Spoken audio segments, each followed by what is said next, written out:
تلنگانہ کے وزیر زراعت کے ناگیشور راؤ نے کہا ہے کہ کومٹ پوڈو کسانوں کی مدد کے لیے ہمیشہ ان کے ساتھ کھڑی رہے گی اور پوڈو اراضیات پر کاشتکاری کے لیے ڈرپ اسکیمیں، مفت بورویلز اور بجلی کی سہولیات فراہم کر کے کسانوں کو مدد فراہم کرے گی۔ انہوں نے کھمم ضلع کے رگھوناتھ پالم منڈل کے گرام پنچایتوں میں national rural employment guarantee scheme کے تحت منظور شدہ ترقیاتی کاموں کا سنگ بنیاد رکھا۔ اس موقع پر منعقدہ تقریب سے خطاب کرتے ہوئے وزیر موصوف نے کہا کہ ماضی میں مرکز میں برسر اقتدار UPA حکومت نے جنگلاتی حقوق کا قانون بنایا اور پوڈو اراضیات پر کاشت کرنے والے کسانوں کو مفت حق ملکیت کی دستاویزات فراہم کی۔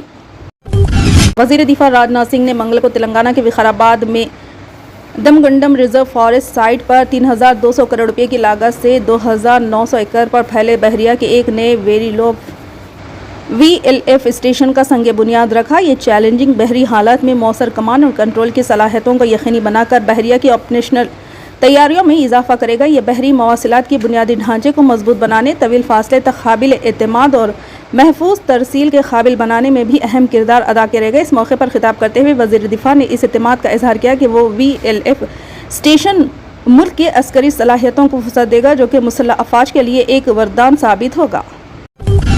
کانگریس نے مہاراشٹر اسمبلی انتخابات کے لیے ریاستی سطح کے 2 سینئر کنوینر اور 11 ڈویژنل سطح کے مبصرین کا تقرر کیا ہے اور ان تمام عہدوں پر پارٹی کے سینئر لیڈروں کو جگہ دی گئی ہے۔ کانگریس کے جنرل سیکریٹری کے سی وینوگوپال نے یہ اطلاع دیتے ہوئے آج کہا کہ پارٹی صدر ملک ارجن کھڑگے نے ان تقرریوں کو منظوری دے دی ہے اور تعینات کیے گئے تمام نئے عہدیداروں سے کہا ہے کہ وہ فوری اثر سے اپنا کام شروع کریں۔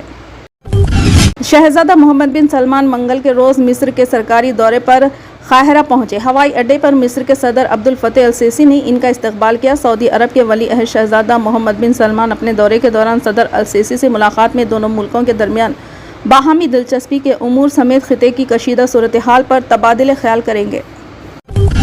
وزیر اعظم نریندر مودی نے منگل کو کہا کہ آج ہندوستان ٹیلی کمیونیکیشن اور اس سے جڑی ٹیکنالوجی کے معاملے میں دنیا کے سب سے زیادہ متحرک ممالک میں سے ایک ہے۔ یہاں ITU WTSA 2024 اور انڈیا موبائل کانگریس IMSC کا آغاز کرتے ہوئے مودی نے کہا کہ ہندوستان جہاں 120 کروڑ موبائل فون صارفین ہیں اور 95 کروڑ انٹرنیٹ یوزر ہے، جہاں دنیا کے 40% سے زیادہ ریئل ٹائم ڈیجیٹل لین دین ہوتے ہیں، جہاں کنیکٹیویٹی آخری سرے تک پہنچانے کا ایک مؤثر ذریعہ ثابت ہوتی ہے، عالمی ٹیلی کمیونیکیشن کی حالت اور مستقبل پر بحث بھی عالمی بہبود کا ذریعہ بنے گی۔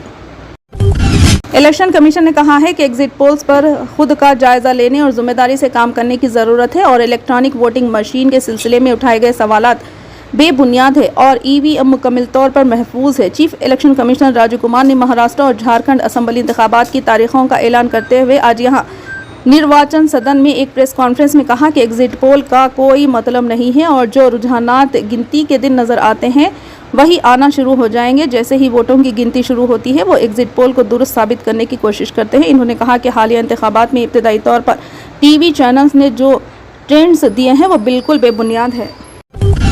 بالی ووڈ کے معروف اداکارہ ہیما مالنی آج 76 برس کی ہو گئی۔ اکتوبر 1948 کو امان گنڈی تمل ناڈو میں پیدا ہوئی۔ ہیما مالنی کی والدہ جیا چکراورتی ایک 16 فلم پروڈیوسر تھی۔ ہیما اپنی ابتدائی تعلیم چنئی سے مکمل کی۔ سال 1961 میں ہیما مالنی کو ایک مختصر ڈرامے پانڈو نواسم میں بطور ڈانسر کام کرنے کا موقع ملا۔ 1968 میں ہیما مالنی کو پہلی بار راج کپور کے ساتھ سپنوں کا سوداگر میں کام کرنے کا موقع ملا۔ فلم کی پروموشن کے دوران ہیما مالنی کو ڈریم گرل کے طور پر پروموٹ کیا گیا۔